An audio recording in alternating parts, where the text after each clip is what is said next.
Class 8 welcome to the class. बच्चों, अभी तक हमने उपसर्ग के विषय में जाना, जो कि शब्द निर्माण प्रक्रिया का प्रथम एक तरीका है। आज हम जानेंगे प्रत्यय के विषय में। शब्दों का निर्माण बच्चों प्रत्यय के योग से भी किया जाता है। प्रत्यय वे शब्दांश हैं जो किन्हीं शब्दों के अंत में जुड़कर नए शब्दों का निर्माण करते हैं। प्रत्यय के जो प्रयोग है वो हम स्वतंत्र रूप से नहीं कर सकते, क्योंकि प्रत्यय का कोई खास अर्थ भी नहीं होता। प्रत्यय के भेद में दो प्रकार के भेद होते हैं। पहला है कृत प्रत्यय और दूसरा है तद्धित प्रत्यय। अब हम एक एक करके इनके विषय में और इनके आगे प्रकार के विषय में जानेंगे। कृत प्रत्यय, जो प्रत्यय क्रिया के धातु रूप के अंत में जुड़कर, किसमें? क्रिया के धातु रूप के अंत में जुड़कर नए शब्दों का निर्माण करते हैं, उन्हें बच्चों क्या कहते हैं? कृत प्रत्यय। इस प्रत्यय के योग से बनने वाले शब्दों को क्या कहते हैं? कृदंत। हिंदी में 5 प्रकार के कृत प्रत्यय प्रयोग किए जाते हैं। इनको हम एक एक करके जानेंगे। इनका नाम है क्रियावाचक, कृत्रिवाचक, कर्मवाचक, करणवाचक और भाववाचक। सर्वप्रथम है कृत्रिवाचक। जिस प्रत्यय में से कार्य करने वाले या कर्ता का बोध हो उसे कृत्रिवाचक, कृत प्रत्यय या कृत्रिवाचक कृदंत कहा जाता है। जैसे आलू, तो इसके अंतर्गत जब हम शब्द मिलाते हैं झगड़, तो इससे बनने वाला शब्द बनता है झगड़ालू। नेक्स्ट है इसका कर्मवाचक कृत प्रत्यय। कर्मवाचक कृत प्रत्यय में जिस प्रत्यय से बने शब्द में कर्म का बोध होता है उसे क्या कहते हैं बच्चों? कर्मवाचक कृत प्रत्यय। जैसे ओढ़ शब्द में नी प्रत्यय के योग से शब्द बनता है ओढ़नी। करणवाचक कृत प्रत्यय, जिस प्रत्यय से बने शब्दों से क्रिया के साधन अर्थात करण का बोध होता है उसे क्या कहते हैं? करणवाचक कृदंत। जैसे आ प्रत्यय और घेर शब्द, इनके मेल से बनने वाला शब्द है घेरा। इसी तरह से बाकी हैं, जैसे न, ढक्कन, ई यानी बड़ी ई तो रेती। नेक्स्ट है भाववाचक कृत प्रत्यय। जिस प्रत्यय से बने शब्द से भाव का बोध होता है उसे भाववाचक कृत प्रत्यय कहते हैं। जैसे दिख शब्द में आवट प्रत्यय के योग से बनने वाला शब्द है दिखावट। इसी तरह से मिल शब्द में आवट प्रत्यय के योग से बनता है मिलावट। नेक्स्ट है आपका क्रियावाचक कृत प्रत्यय। जिन प्रत्ययों के योग से क्रिया या क्रिया विशेषण अवयवों का निर्माण होता है उन्हें क्या कहते हैं? क्रियावाचक कृदंत। जैसे या प्रत्यय के योग से और खा शब्द तो खाया बन गए। बच्चों, ये थे आपके कृत प्रत्यय के भेद। नेक्स्ट सेकंड भेद है आपका तद्धित प्रत्यय। वे प्रत्यय जो संज्ञा, सर्वनाम, विशेषण या अव्यय के अंत में जुड़ते हैं। किस में जुड़ते हैं बच्चों? संज्ञा, सर्वनाम, विशेषण या अव्यय, उन्हें क्या कहते हैं? तद्धित प्रत्यय।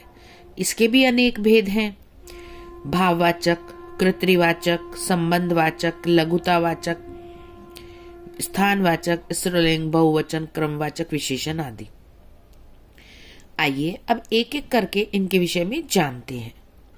भाववाचक तद्धित प्रत्यय।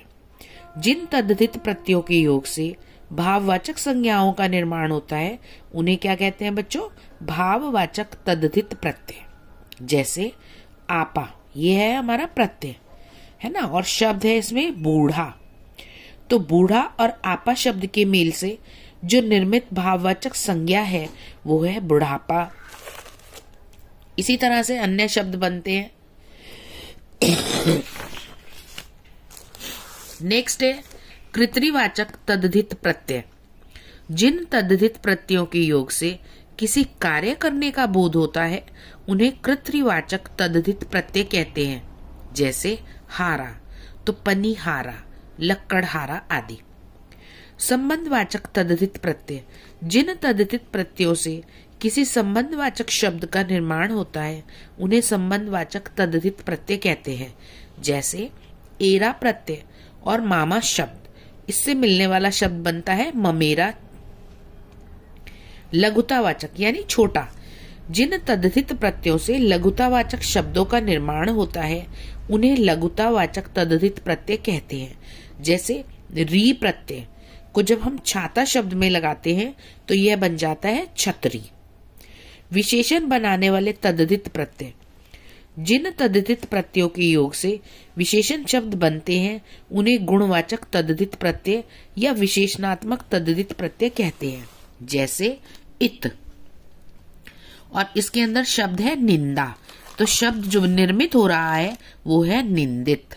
इसी तरह से कुछ और शब्द है हर्षित, घृणित इत्यादि। स्थानवाचक तद्धित प्रत्यय यानी जिन तद्धित प्रत्ययों से स्थान का बोध होता है। जैसे इया, तो मुंबई से मुंबईया बन गए, है ना, सहारनपुरिया भी बन सकता है।